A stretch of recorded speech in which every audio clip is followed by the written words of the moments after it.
Oh Seigneur, oh Seigneur, oh Seigneur, oh Seigneur, oh Seigneur. Oh Seigneur, oh Seigneur. Merci Seigneur, merci. Alléluia, nous sommes de retour, nous sommes de retour, nous sommes de retour, nous sommes de retour. Alléluia, alléluia, alléluia, alléluia. Alléluia, alléluia. Toutes nos excuses, nous sommes de retour.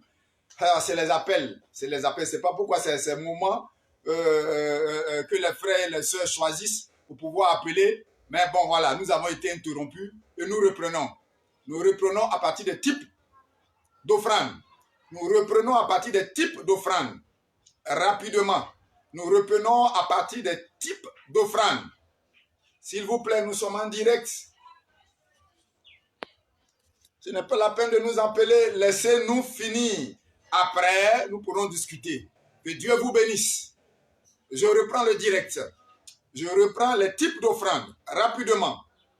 Donc, dans l'église pour s'investir, il y a à peu près, selon mes recherches personnelles, 9 types de dons. Et j'étais en train de les citer. Nous avons l'offrande cérémonielle, qui est exigée pour pouvoir faire une cérémonie. Ça, c'est un. Nous avons l'offrande spontanée, que quelqu'un lui-même décide de donner, sans qu'on ne lui ait exigé. Nous avons l'offrande volontaire, et nous en avons parlé la semaine dernière avec Caïn et Abel. Et l'offrande volontaire fait appel au cœur. Dieu dit de lui donner avec bon cœur. Nous avons l'offrande du témoignage, c'est-à-dire le don de remerciement. Quand Dieu t'a fait du bien, t'a fait échapper à la mort, t'a fait échapper à la maladie, tu viens lui dire merci. Ça, c'est le don de remerciement. Nous avons l'offrande sacrificielle que David a fait parce qu'il a donné à Dieu quelque chose qui lui coûtait cher. C'est l'offrande sacrificielle. Que le nom de Dieu soit béni. Nous avons en 6 l'offrande du tout. Tout donné à Dieu. Tout ce que vous possédez. Votre avoir en banque, vos économies, tout vous prenez et vous déposez. Ça, c'est l'offrande du tout. Nous avons l'offrande de la foi. Exactement comme celui qui a été surnommé Barnabas dans la Bible avec les apôtres, dans Actes, chapitre 4, verset 36, verset 37, a vendu un champ et a déposé la somme aux pieds des apôtres. C'était un acte de foi. Et cet acte de foi l'a fait passer de simple Lévi au rang de disciple. Il est passé de disciple à apôtre. Et d'apôtre, il est devenu le mentor de Paul. Et après avoir été le mentor de Paul, c'est lui qui a montré à Paul à donner la libéralité. C'est bien de lui qu'il s'agit. Donc vous voyez, le simple don qu'il a fait à Dieu, le don de foi, l'a élevé de grade en grade, de connaissance en connaissance, jusqu'à avoir le statut d'apôtre. Continuons. Nous voyons après le don de foi, le 8e, le don qu'on appelle l'action de grâce. Oui, l'action de grâce est un don qui accompagne nos prières. C'est Philippiens 4, verset 6 qui le dit. Il dit, faites connaître vos besoins à Dieu par des prières, des actions de grâce et des supplications. Et il dit, avec des actions de grâce. Quand vous avez demandé quelque chose à Dieu, accompagnez cela d'une action de grâce, d'argent, d'un don, d'un présent. C'est ce qu'on appelle l'action de grâce. Cela accompagne la prière. Et c'est ce que nos frères les musulmans font beaucoup, beaucoup, beaucoup d'actions de grâce. Imitons leur foi et cela sera bien pour nous. 9. Nous avons ce que nous appelons l'aumône. C'est aussi un don. L'aumône est dans Proverbe 19, verset 17. La Bible dit, celui qui donne aux pauvres prête à l'Éternel. Donc tu vois, c'est aussi une manière de donner. En donnant aux pauvres qui n'en a pas, tu es en train de donner en fait à Dieu. Donc Dieu te doit. C'est une manière de dire, celui qui donne aux pauvres, Dieu lui est redevable. Que cela soit pour toi. Amen. Voici ainsi donc les manières de donner. Et la semaine prochaine, nous allons voir cette dernière étape, l'aumône, qu'on appelle le donner et le recevoir. Tous les autres que j'ai cités, c'est le semer et le récolter. Parce que cela se fait à l'église. Tu sèmes dans le champ missionnaire de Dieu. Donc tu sèmes, alors tu récolteras. Mais quand tu donnes dehors, qui n'est pas à l'église, à des pauvres, à des orphelins, à des veuves, à des sans-abri, que tu donnes dans les orphelinats, que tu donnes ça, tu es en train de donner. C'est le donner et le recevoir. Et c'est une loi qui ne trompe pas. Voici en fait les manières de donner à Dieu. Mais maintenant, pourquoi Dieu veut que nous investissions dans la fête de moisson? C'est les deux textes qui nous disent. Le premier nous dit que nous avons 3 fêtes à laquelle tout chrétien doit participer. 3 fêtes dans l'année où le chrétien doit s'investir. Pourquoi Dieu veut que nous nous investissions dans la fête de moisson? Je vous pose la question. Ici, il y a, dans la fête de moisson, c'est ce qu'on appelle l'offrande volontaire. Je le répète, dans la fête de moisson, c'est l'offrande volontaire. C'est pour cela que je ne suis pas d'accord. Je l'ai dit la semaine dernière. Quand on demande de cotiser, parce que le verset qui nous le dit dans la première lecture d'aujourd'hui, Dieu dit, donnez selon vos bénédictions. Donc il dit, donnez en proportion de votre bénédiction. Donnez en proportion de votre argent. Donnez en proportion de votre salaire. Quelqu'un a un salaire de 100 000. L'autre a un salaire de 300 000. Dans la paroisse, on dit, chaque fonctionnaire doit cotiser 10 000. Ce n'est pas la proportion. Ce n'est pas en proportion de la bénédiction que Dieu lui a donnée. Jamais. Et 2 Corinthiens 9, verset 7 dit, donnez sans tristesse ni contrainte. Donc je crois que la cotisation est une manière de contraindre les gens à donner. Laissez les gens donner volontairement. Après avoir entendu cette prédication, je vous assure qu'ils donneraient le meilleur d'eux-mêmes à Dieu s'ils cherchent vraiment la bénédiction. Vous comprenez? Donc ici, Dieu dit n'est pas venu devant lui les mains vides. À quel moment? À quel moment ne pas venir devant lui les mains vides? Le verset 16 nous le dit, de la première lecture. Le verset 16 nous le dit, 3 fois par année, ne venez pas devant moi les mains vides. C'est-à-dire au fait des pains sans levain, c'est-à-dire Pâques, fête de la semaine, c'est-à-dire Pentecôte, et le fête du tabernacle, qui nous concerne vous et moi ici, qui est à peu près la fête de moisson. Dans Exode 23, les mêmes fêtes reviennent, du verset 15 au verset 16, mais avec d'autres appellations. La fête de pain sans levain, ça n'a pas changé. La fête des semaines, ça, c'est la fête de Pentecôte. La fête des tabernacles, c'est là où chacun a récolté et vient présenter sa moisson à l'Éternel. L'équivalent de une fête d'Ignam, la nouvelle sortie d'Ignam, voilà, c'est à peu près la même chose. C'est à cette période que nous venons présenter nos récoltes à l'Éternel. Pourquoi cette exigence de Dieu? Pourquoi Dieu veut que tu lui donnes? Pourquoi Dieu veut que tu participes à la fête de moisson? Écoute-moi très bien, tu seras béni. Quand tu lis la lecture, Deutéronome 16, remonte au verset 11 et au verset 12. Dieu dit, tu te réjouiras, toi, ton fils, ta fille, ta femme. Il continue, ta servante, ton serviteur. Il continue, la veuve, l'orphelin, le lévi, le pauvre qui est dans ta porte. Tout le monde doit participer à la fête de moisson. Tout le monde. Il n'y a pas quelqu'un qui va dire, je n'ai pas d'argent. Tous nous devons participer à la fête de moisson. Et c'est au verset 12 qui va nous dire pourquoi. Le verset 12 nous dit, parce que tu as été esclave en Égypte. Oh Seigneur, est-ce que vous comprenez? Parce que tu as été esclave en Égypte. Aujourd'hui, je ne crois pas que vous soyez sortis d'Égypte.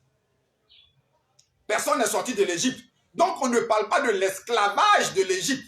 Ici, cet esclavage, c'est que toi et moi, nous avons été esclaves de la cigarette, esclaves de la drogue, esclaves de l'alcool, esclaves du sexe, esclaves de l'homosexualité, esclaves de, je ne sais pas quoi, de la colère, esclaves de la sorcellerie, esclaves parce que les sorciers ont mis leurs mains sur tes biens, sur ton mariage, sur ton avenir, sur tes études. Donc tu es esclave, tu es enchaîné. Dieu dit, avec le sang de Jésus, il te délivre. C'est pour cela que tu dois venir devant lui. En venant devant Dieu, il y a cette attitude que tu développes en participant à la fête de moisson. Cette attitude, je le répète, cette attitude que tu vas développer en rendant ce culte à Dieu. Premièrement, en venant devant Dieu, c'est la reconnaissance. La reconnaissance, c'est-à-dire la gratitude. Le contraire de la gratitude, c'est quoi? C'est l'ingratitude. Donc, si pendant la fête de moisson, tu ne participes pas, tu es en train de montrer ton ingratitude à Dieu.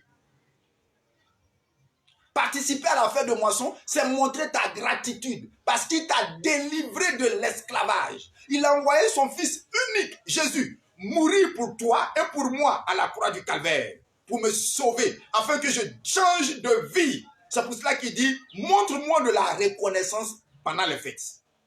2. C'est une manière d'honorer ton Dieu. Ça, c'est le verset 15 qui le dit. Tu honores ainsi ton Dieu. 3. Tu le respectes. En participant à la fête de moisson, tu respectes ton Dieu. C'est une forme de respect. 4. Tu es en train de lui montrer de la considération. Tu m'entends bien? Tu considères celui qui t'a fait sortir de l'Égypte, de l'esclavage. Tu es en train de le valoriser. Tu lui montres combien de fois il a de la valeur pour toi. Donc, c'est de la considération. 5. C'est une manière de faire allégeance à nouveau à Dieu. Tu es en train de lui montrer ta soumission, que tu as entendu sa parole et que tu es en train de l'exécuter en venant participer à la fête de moisson. Donc, tu es en train de montrer ta soumission à ton Dieu. 6. En participant à la fête de moisson, avec ton argent et tes biens, tu es en train de faire ce qu'on appelle de la restitution. Tu es en train de participer, donc tu fais de la restitution. Dieu t'a donné, donc tu lui en donnes aussi. 7. Enfin, tu donnes de toi-même à Dieu. Ce n'est pas tout le monde qui fait cela. Ce n'est pas tout le monde qui vient pendant les fêtes de moisson donner à Dieu. Donc en donnant à Dieu, tu es en train de te donner toi-même à ton Dieu. Et alors, qu'est-ce que tu crois que Dieu va faire? Dieu alors va étendre sa main pour couvrir ta vie. En agissant ainsi, tu es en train d'ouvrir les écluses des cieux sur ta tête. Tu es en train d'ouvrir cette bénédiction, cet principe de bénédiction dû à la moisson dans ta vie. Oui, nous allons rentrer dans les 7 principes et nous allons terminer là. Les 7 principes de la bénédiction à travers les fêtes de moisson quand nous participons. C'est pour cela que je vais te dire, engage-toi pendant les périodes, cette période qui vient de commencer jusqu'en décembre. On va voir une succession de fêtes de moisson dans ta paroisse comme dans les autres paroisses. Mais avant de commencer, j'aimerais vous dire que la plupart de nos dévanciers, de nos chargés, de ceux qui sont à la tête de l'église ne connaissent pas et ne maîtrisent pas. J'aimerais bien faire un nota bene, un très grand nota bene à propos de la fête de moisson. C'est ceci. Pour qu'une paroisse organise sa première fête de moisson, il faut que cette paroisse ait 10 ans d'existence. Tu as bien entendu. Je le répète, 10 ans d'existence à partir de la pose de la première pierre, ou bien quand on a fini de construire la paroisse et qu'on a fait la dédicace de la paroisse. À compter de la dédicace, il faut 10 ans avant qu'une paroisse n'organise sa première fête de moisson. C'est ainsi dans l'église. C'est ainsi. Je te donne cette information si tu ne connais pas. Nous avons des paroisses, après 2-3 ans, comme c'est des grandes paroisses et des belles paroisses, fête de moisson. Après 5 ans, fête de moisson. Non. Pourquoi? Parce que nous suivons le plan de l'olivier. Vous voyez, comment je vais dire, le cacaoyer, ou bien, quoi encore, le caféier. Ce sont des arbres. Avant de produire, mettent un certain nombre d'années. Or, le plan de l'église est calqué sur l'olivier. Tu as bien entendu, l'olivier que cultivaient les Israélites. Le bois d'olivier mettait à peu près entre 7, 8, 9, 10 ans avant de produire le premier fruit. C'est pour cela qu'il a été dit au fondateur que pour qu'une église fasse sa première fête de moisson, il lui faut 10 ans. Ça, c'est juste une information. À bon entendeur, salut. Maintenant, voyons les 7 principes de la bénédiction. Quand tu as fait tout ce que j'ai dit tout à l'heure, quelle est la bénédiction qui va arriver dans ta vie? Moissonner d'abord, c'est cueillir. Vous le savez. C'est récolter. C'est une période où le fruit est mûr et il faut l'enlever. Donc, le fruit est mûr de juin jusqu'en décembre pour le christianisme céleste. Il faut participer. Participer, tu es en train de cueillir. Tu es en train de cueillir ta bénédiction. Tu comprends bien ce que je suis en train de dire? Tu es en train de cueillir. Si tu ne cueilles pas là, pendant cette période, ta bénédiction, la bénédiction qui est un fruit va subir une autre transformation. Ou ça pourrit, ou ça sèche. Donc, ne laisse pas ta bénédiction pourrir. Ne laisse pas ta bénédiction sécher. En son temps, cueille cette bénédiction. Participe à la fête de moisson. Premièrement, première bénédiction, tu ne vas pas croire ce que je vais te dire. La moisson est un jugement. Papa, tu dis quoi? Est-ce bien entendu? Oui, tu as bien entendu. La moisson, c'est un jugement. Le temps de la moisson est arrivé. C'est là que nous saurons qui a semé. C'est un jugement. On va voir. On va juger tes œuvres. On va les voir. C'est une bénédiction. Dès qu'on les voit, dès qu'on peut les quantifier, dès qu'on peut compter, tu auras la bénédiction qui suit cela. Donc, 1, la moisson est un jugement. 2, moissonner, c'est engranger. C'est-à-dire, c'est mettre dans la grange. C'est prendre la récolte et aller la garder quelque part. C'est ce qu'on appelle engranger, mettre dans la grange. Donc, en fait, moissonner, c'est sécuriser la moisson. C'est exactement ce que Dieu va faire pour toi. Quand tu vas participer, tu es en train de sécuriser ta vie. Tu es en train de sécuriser ta santé. Tu es en train de sécuriser tes finances. Tu es en train de sécuriser ton mariage. Tu es en train de sécuriser ton travail. C'est de ça qu'il s'agit. Quand nous sommes, c'est les bénédictions qui coulent de l'œuvre que nous avons faite quand nous donnons, quand nous dépensons, quand nous payons, quand nous participons à la fête de moisson. 3. Moissonner, c'est une provision. Provision veut dire réserver aussi pour après. Voilà comment Dieu va faire avec toi. Quand tu participes, Dieu va réserver une bénédiction spéciale pour toi. Donc Dieu fait dans ta vie une provision. La provision ne se mange pas tout de suite. La provision va se manger quand les temps deviendront difficiles. Toi, tu ne manqueras jamais de rien. L'Éternel est mon berger. Je ne manquerai jamais de rien. Quand partout, ailleurs, chez les autres, ça va manquer, chez moi, Dieu va ouvrir la provision pour que je sois toujours pourvu. Que Dieu vous bénisse. 4. La moisson, c'est une prévision. Oui, tu as bien entendu. Il y a provision et il y a prévision. La prévision, c'est la planification. Dieu va planifier les bénédictions qui sont dans ta vie. Quand tu participes à la moisson, qu'est-ce que je dis? La 4e bénédiction de la moisson, c'est la planification. À un moment donné, Dieu va augmenter tes gains. À un moment donné, Dieu va te lever dans ton travail. À un moment donné, Dieu va donner de l'essor encore à ta société. Dieu planifie les bénédictions. Il ne te les donne pas toutes en même temps. Il les planifie sur le temps. Parce que simplement, tu as pris de ton temps et de ton argent pour participer à la moisson de l'Éternel. Je continue. 6. 5 plutôt. La moisson, c'est de la conservation. Vous savez, pour nos mamans au village qui cultivent le maïs, il y a une technique. Si tu prends ton maïs, que tu la mets simplement comme ça dans une grange, toute fraîche, au bout d'un certain temps, les bêtes viennent manger. Les souris, les rats, les sauterelles, tout le monde va attaquer ta récolte pendant que tu as sécurisé. Donc ça ne te servira à rien. Donc nous avons ici le principe de la conservation. Que font nos mamans? Elles mettent le maïs là où elles font le feu, là où elles préparent la nourriture chaque jour. Dans la cuisine, on met le maïs au-dessus. Et en préparant en dessous, cela rend le maïs sec. Et le feu va chasser les bêtes, les fourmis, les rats, va chasser tous ceux qui peuvent venir manger le maïs. Donc, Dieu va conserver ainsi la bénédiction qu'il t'a donnée là. Dieu va sécuriser et Dieu va le conserver pour toi.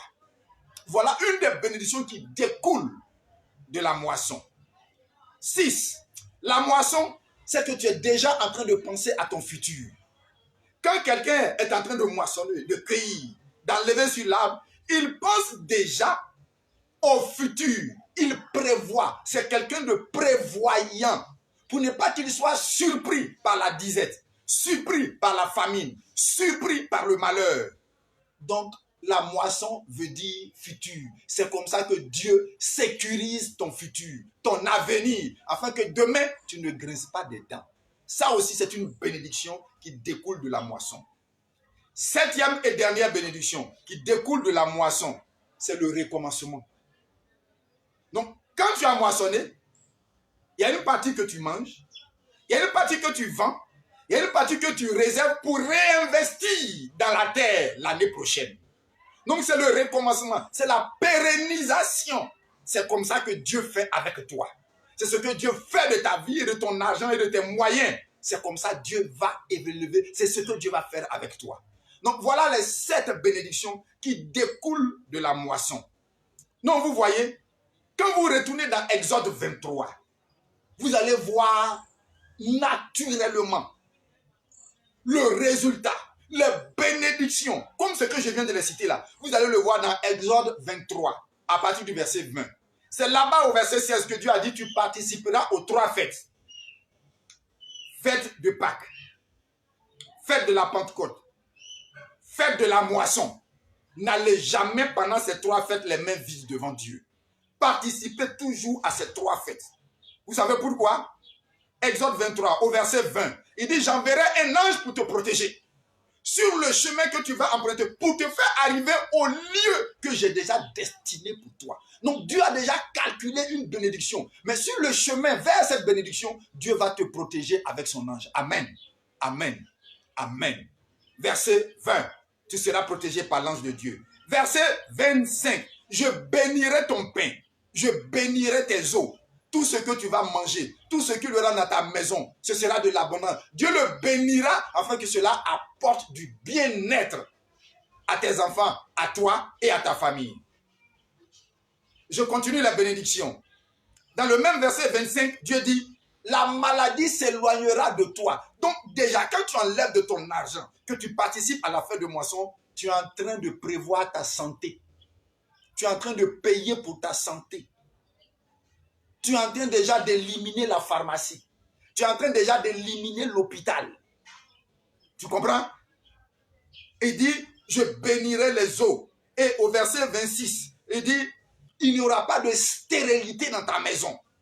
Tout ce que tu vas entreprendre va fleurir. Il n'y a pas, ah, j'ai commencé une affaire, papa c'est mort. J'ai commencé une deuxième affaire, je ne comprends pas, ça a commencé bien et puis c'est mort. Non, il n'y aura pas de stérilité dans ta maison. En participant simplement à la fête de moisson.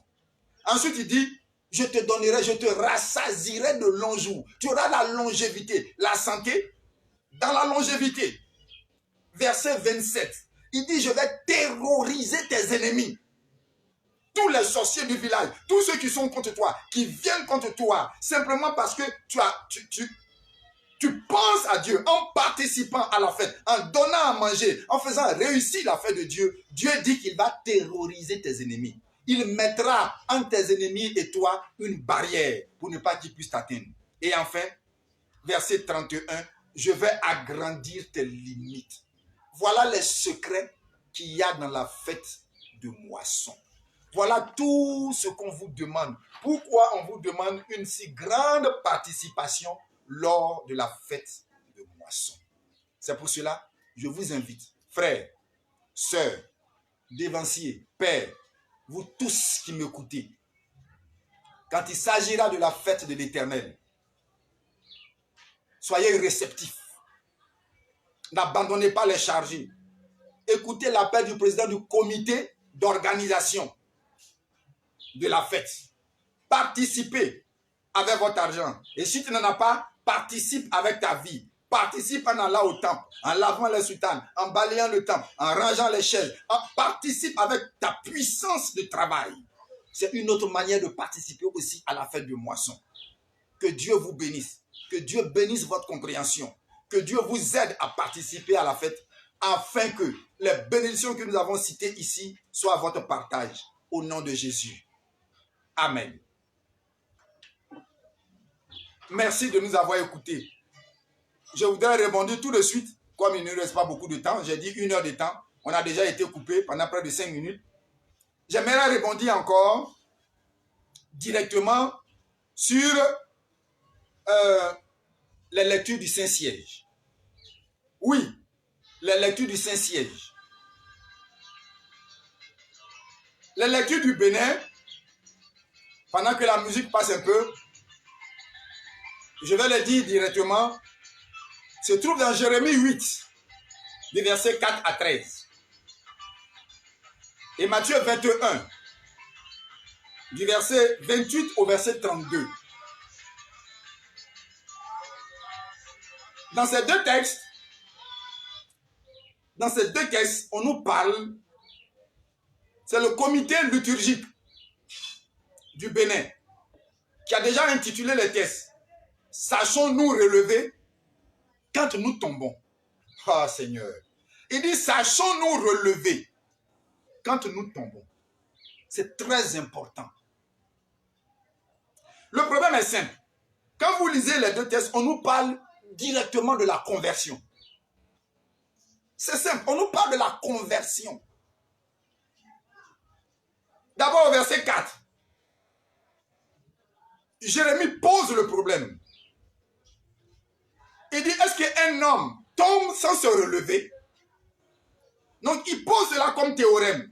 Celui qui tombe a le devoir de se relever. Et quand tu lis le verset 5, il lâche le mot. Il dit, ces hommes, ceux d'Israël, refusent de se convertir. Voilà le vrai problème. La conversion. C'est pour ça que je vous dis, tomber et se relever pose un problème de conversion. Et vous allez comprendre tout à l'heure. Au verset 6, il dit, ils ne veulent pas se repentir de leur méchanceté. Ils ne veulent pas se repentir de leur méchanceté. Donc vous voyez, il y a 3 termes qui reviennent le plus souvent dans l'église que nous mélangeons. Et nous avons déjà étudié cela à l'école biblique. Nous avons la repentance, nous avons la rémission des péchés et nous avons la conversion. Donc ici, nous prenons le grand terme de la conversion. Et la conversion inclut les 2 premiers que j'ai cités. Comment cela marche? Quel est le mécanisme de la conversion? C'est ce que nous allons étudier tout à l'heure. Dans le deuxième texte, un père dit à ses 2 fils, va travailler au champ pour moi. Il dit oui. Et la Bible dit, il n'y alla pas. Il dit au second, va travailler pour moi au champ. Il dit, ça papa, je ne peux pas partir. Mais après, la Bible dit, il se repentit et alla. Donc vous voyez, on pose ici le problème de la conversion, en commençant par la repentance, en passant par la rémission des péchés et en terminant par la conversion. Beaucoup renversent le processus. Non, non, c'est exactement comme je te l'ai cité et c'est pour cela que je vais te le démontrer tout à l'heure bibliquement. Écoutez, la conversion, j'ai lu dans le dictionnaire Wikipédia sur le net qui dit c'est un renversement d'attitude, tout simplement. La conversion est un renversement d'attitude. C'est un retournement de mode de vie à 180 degrés. C'est une vie transformée. Selon Romains 8, verset 2. Paul parle et il dit, soyez transformés par le renouvellement de l'intelligence. Ici, ce qu'il appelait transformer, c'est métanoïa, qui veut dire renversement d'attitude. Retournement de mode de vie. Métanoïa veut dire métamorphoser. En d'autres termes, tu es devenu ce que tu n'étais pas au départ. Et l'exemple qu'on prend le plus souvent dans la vie, que j'ai lu d'abord sur le net, c'est une chenille qui marche sur une branche. Après, qui se cristallise sur la branche. Elle prend son bec, elle mord dans l'arbre et elle se nourrit de la nymphe, de la sève de l'arbre. Pendant près de 1 mois, 2 mois, 3 mois. Et puis cette chenille se transforme. Elle s'est métamorphosée. Elle est devenue une autre chose. De chenille, elle devient papillon. Comment tu expliques cela? De chenille, des ailes lui poussent, des pieds lui poussent. Elle devient papillon. Et au lieu maintenant de marcher sur une branche, elle vole dans l'air. C'est exactement ce que ça veut dire la conversion. Métanoïa, la transformation. C'est pour ça qu'on dit, si tu tombes, relève-toi. Parce que si tu restes à terre, ça veut dire que tu n'as pas envie de changer. Donc, conversion fait appel à 3 thèmes. Repentance, rémission des péchés et enfin, conversion. Nous allons le voir à travers la Bible. D'abord, la première chose, c'est la repentance. La repentance, c'est quand on t'a prêché la parole de Jésus et que tu t'es rendu compte que le chemin sur lequel tu marches, le mode de vie que tu as, n'est pas le bon. Et tu veux le changer. Donc, tu partais à l'ouest, tu fais volte-face et tu prends le chemin contraire. Tu commences à marcher maintenant vers l'est, vers le soleil levant qui est Jésus-Christ. C'est ce qu'on appelle la transformation. C'est là que va commencer la repentance. 1. Il faut se rendre compte qu'il y a un problème. Ça commence là. 1. Se rendre compte qu'il y a un problème. Que tu ne marches pas sur la bonne voie. 2.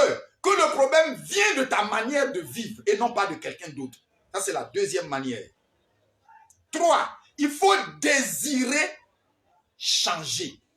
Ce n'est pas le changement tout de suite. Hein. C'est dans le cœur que doit naître ce désir. Je désire changer. Je désire devenir comme ce que Jésus veut que je devienne. Je recommence. 1. Se rendre compte qu'il y a un problème. 2. Savoir que le problème vient de moi. 3. Désirer changer. 4. Se donner les moyens de se relever. Les moyens sont donnés par 2 choses. Par la volonté et par l'action. Donne-toi les moyens de changer. Je le répète, donne-toi les moyens de changer, de te repentir. Il faut de la volonté et il faut de l'action.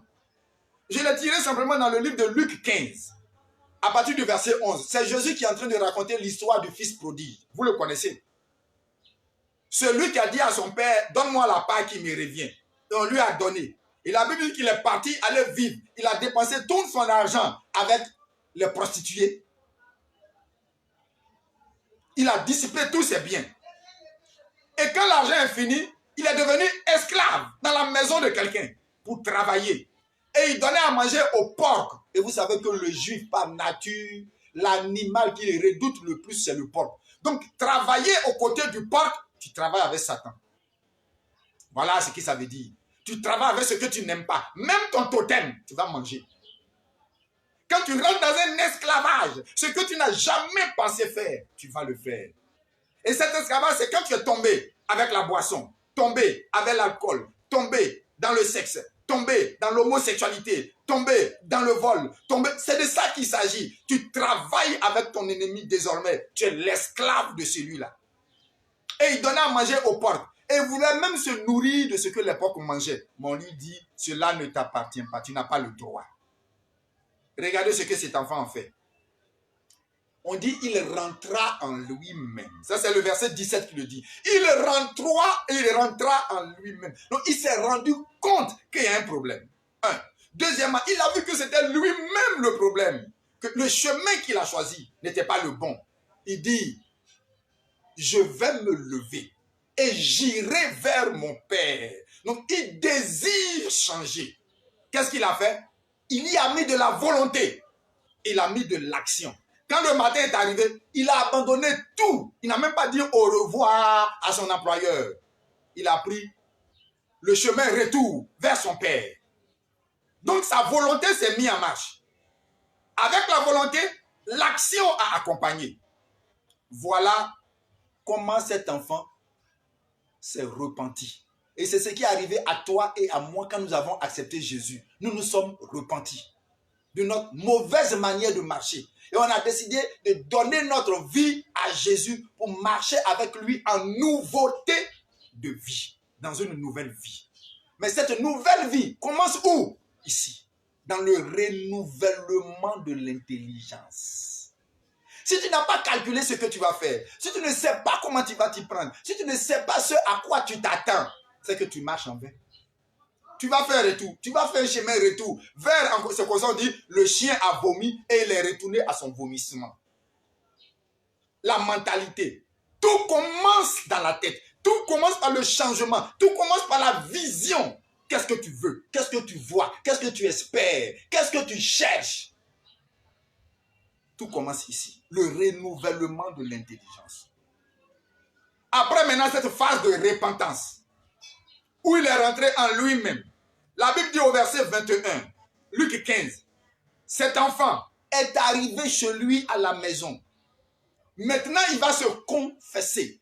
Quand tu t'es repenti, ce n'est pas tout. Il faut confesser. Après la repentance, on confesse. Ça, cela s'est relevé. On confesse. On dit. On sort la vérité. On extirpe le mal de son cœur. On s'exorcise soi-même. Et on déballe tout. Il dit, quand j'irai devant mon Père, je tomberai à ses pieds. Ça, c'est l'humilité. Ensuite, je lui dirai, Père, j'ai péché contre le ciel et contre toi. Oh là là, oh Seigneur, si tu savais ce que cela voulait dire. Il n'a pas dit, j'ai péché contre Dieu et contre toi. Il dit, j'ai péché contre le ciel et contre toi.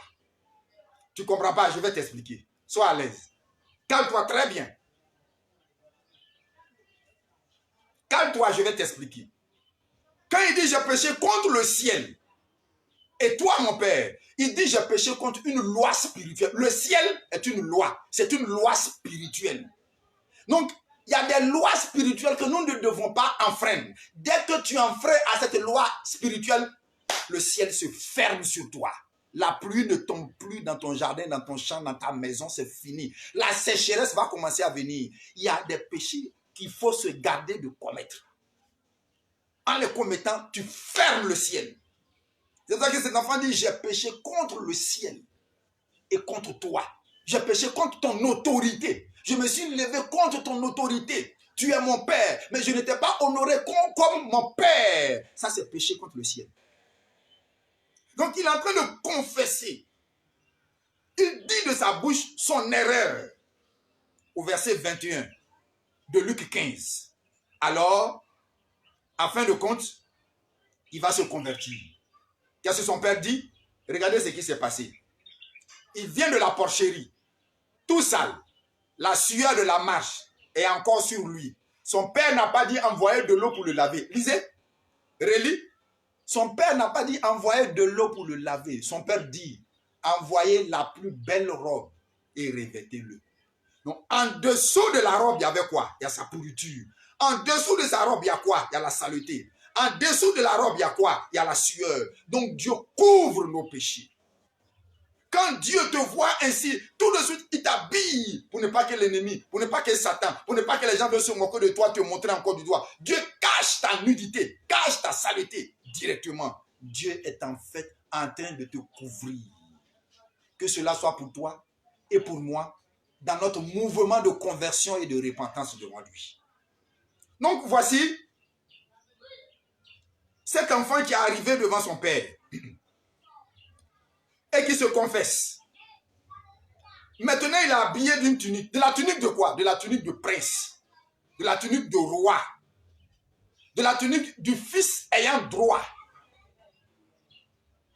Or, lui, il a demandé à son père d'être quoi? D'être esclave.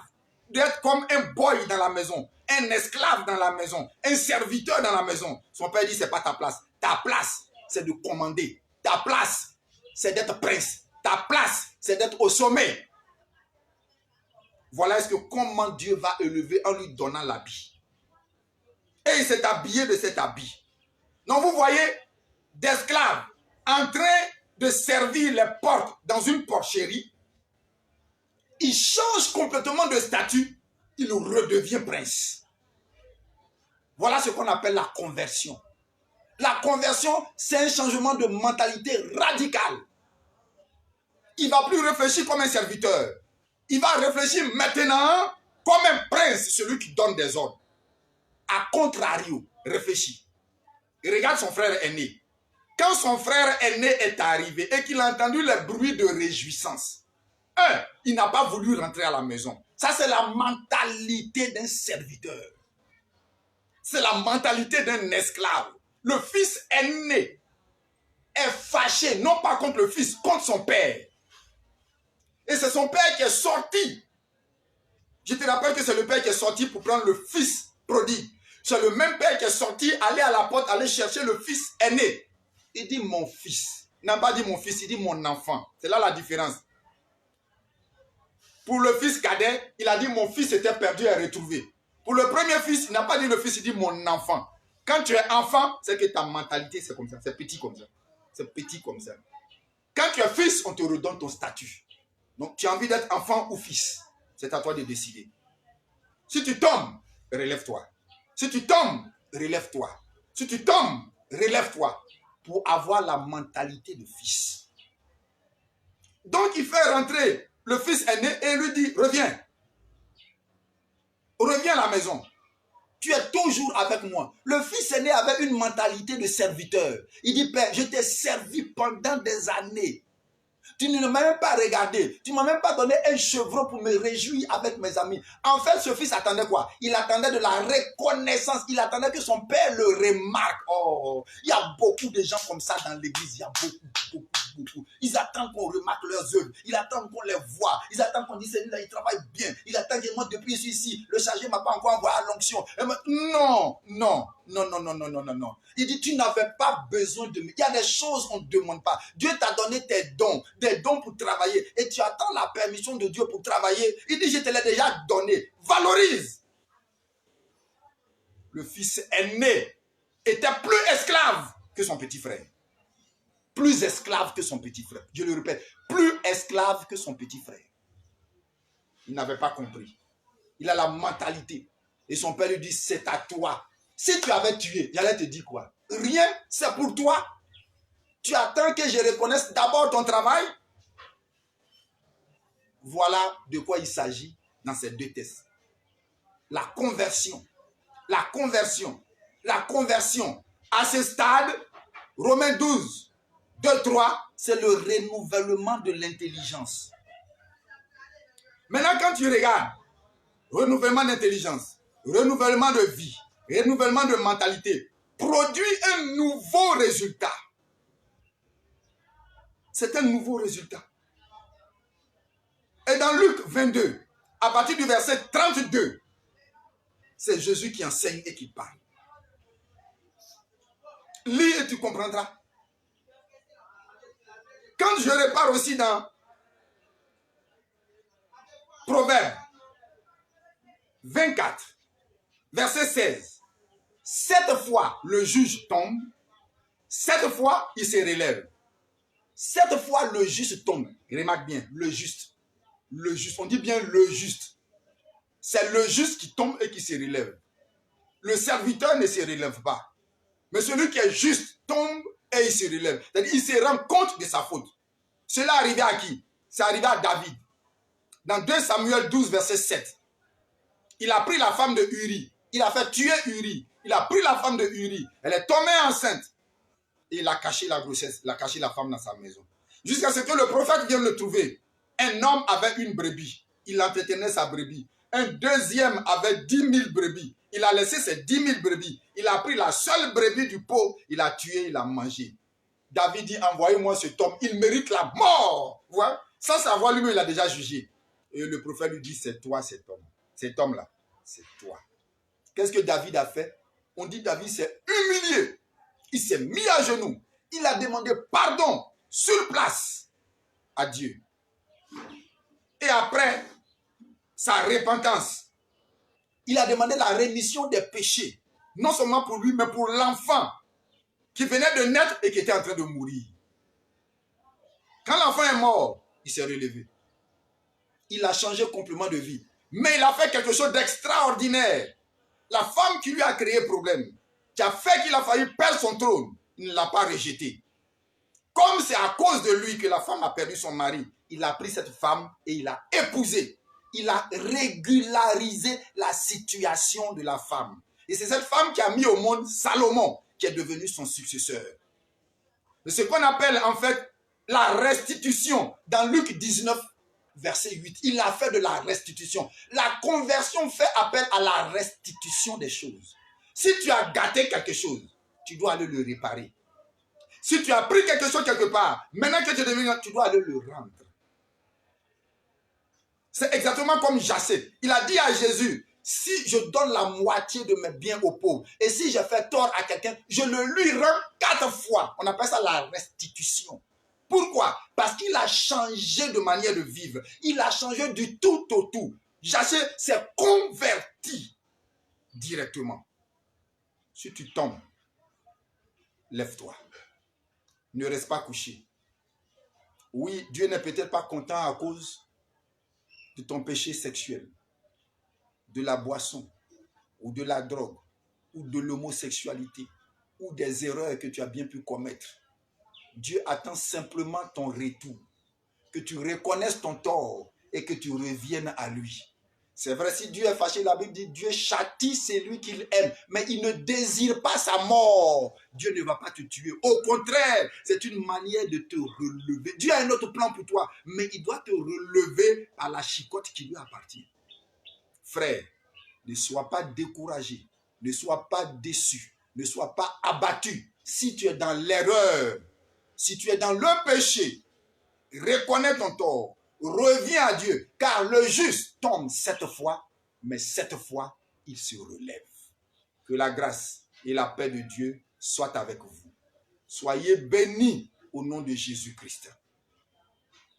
Que par cette prédication que tu as entendue, pour vous les prédicateurs, ne prenez pas tout ce que j'ai dit.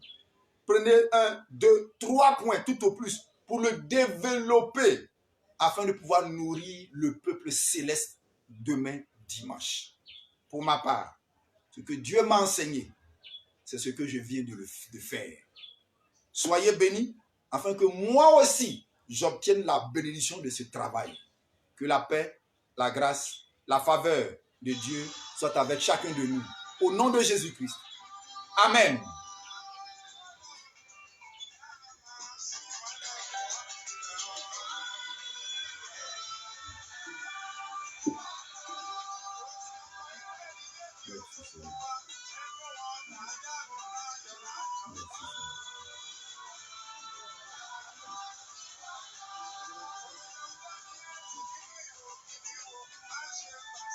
Merci Seigneur, merci Seigneur, merci Seigneur, merci Seigneur, merci Seigneur.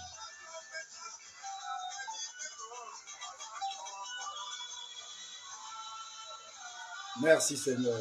Soyez bénis et si possible, à la semaine prochaine, si Dieu le veut, vous serez informés par la même voie sur le net, afin que nous nous préparions à écouter une nouvelle parole instructive pour vous et pour moi.